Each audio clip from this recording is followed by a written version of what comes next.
pang golden buzzer ngayon.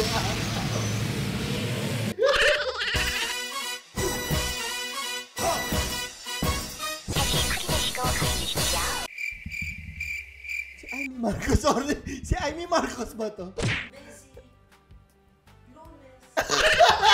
Sorry po! Sorry! Lunes nang tayo'y magkakilala with feelings. Gayon. Marites, alam mo ba yung anak ni Susan? Alam mo ba na joke pero mabenta sa akin? Pero mas mabenta na akala ko si Amy Marcos. Amy, di ba? Amy Marcos. Oo. Sorry na po. Ay! Di ba hilig kang coffee? Why? Coffee date, GSM Blue.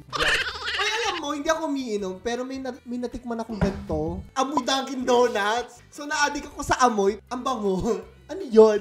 Boracay Ram. Parang ganon. Hindi ko alam. Basta ang bango po, share ko lang. Walang may pake, pero share ko lang. Like nyo naman.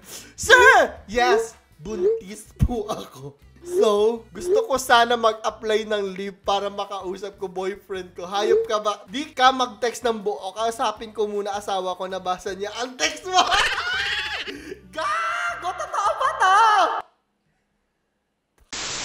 Kita ko sa picture ko ng birthday ko sa school ko dati, pero ngayon ko lang nakita yung classmate ko sa likod. Anong ginagawa ng classmate ko?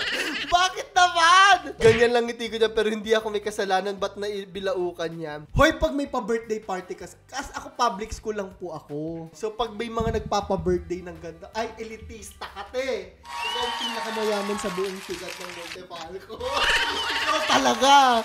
Na-experience ko rin yan mga grade 1, grade 2 ako. Mayaman pa kami, no, sa level namin na yon. Kasi hindi pa madami yung mga kapatid ko. Nung dumami na kami doon na kami dire-diretso naghihirap ng tuloy-tuloy. Pero na-experience ko rin yan. Social ka? Hindi ka kakausapin ng mga klase mo pag pinadalan ka ng McDo or Jollibee habang nagkaklase kayo. Nakakahiya actually, nakatingin lahat. Tapos naaamoy nila yung yung French fries. Na-experience nyo ba yun? Stress. Hindi na elite. Okay. Anong salamat, Shopee? Takina matagay. May mga ganito talaga. Miski sa amin sa Caloocan. Kaya akala nila masungit ako kasi hindi ako. Dahil hindi talaga ako umiinom. Sure ko lang. SHRRR. Bago po tayo magpatuloy, mag-like, share, subscribe, and hit the notification bell na tayo. Masaya ang ating mga susunod na content. Hindi na natin patatagalin. Diretso na tayo ng next round. Okay. Ito si CK Sharky. Ano ba ito ang pangalan niya? Dahil sa'yo kung nanonood ka. Actually, gusto ko siyang interviewin. Message nyo siya. Sabi nyo gusto ko siya interviewin. May chic-shock siya.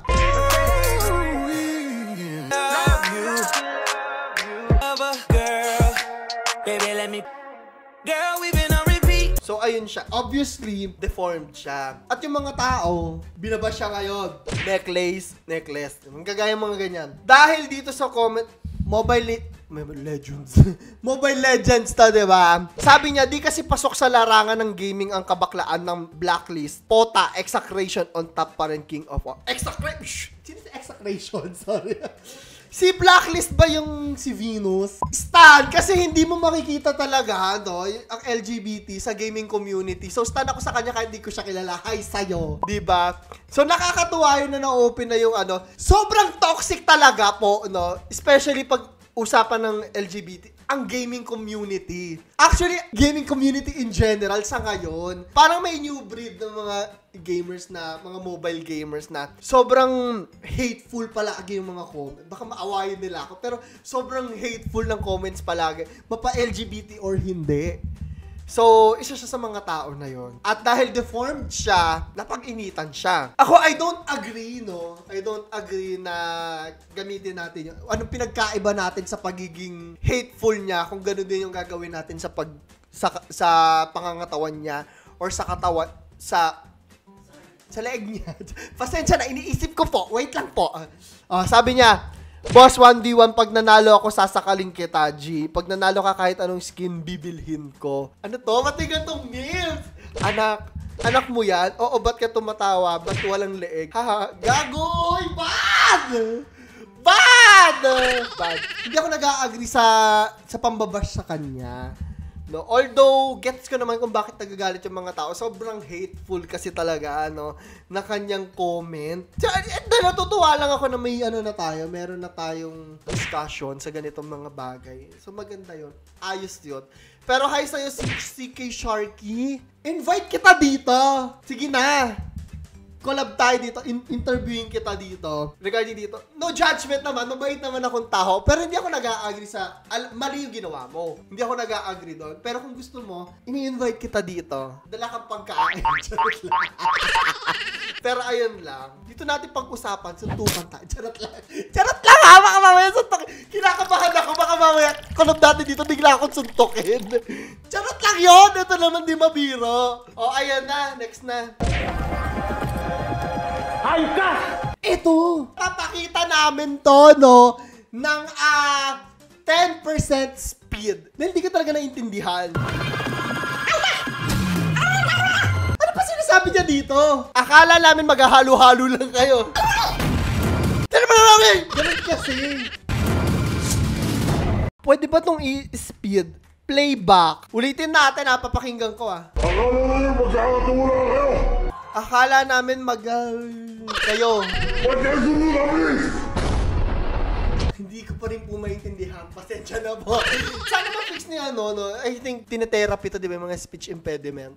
Speech impediment ba tawag yun? Dinotherapy, dapat inaano natin. Feeling ko may lisp talaga si di ba? Si Coco Martin. So kung may friends kayong ganyan, huwag niyo naman pagtawanan.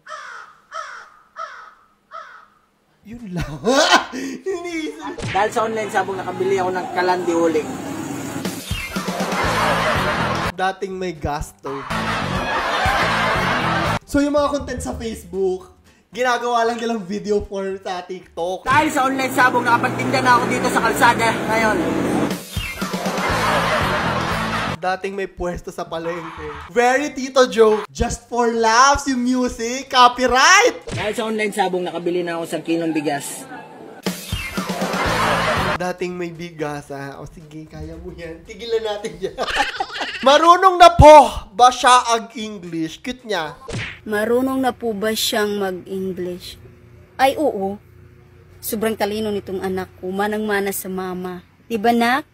So ngayon, bigyan natin sila ng sample, nak, ha? So, Siska, how are you? 4.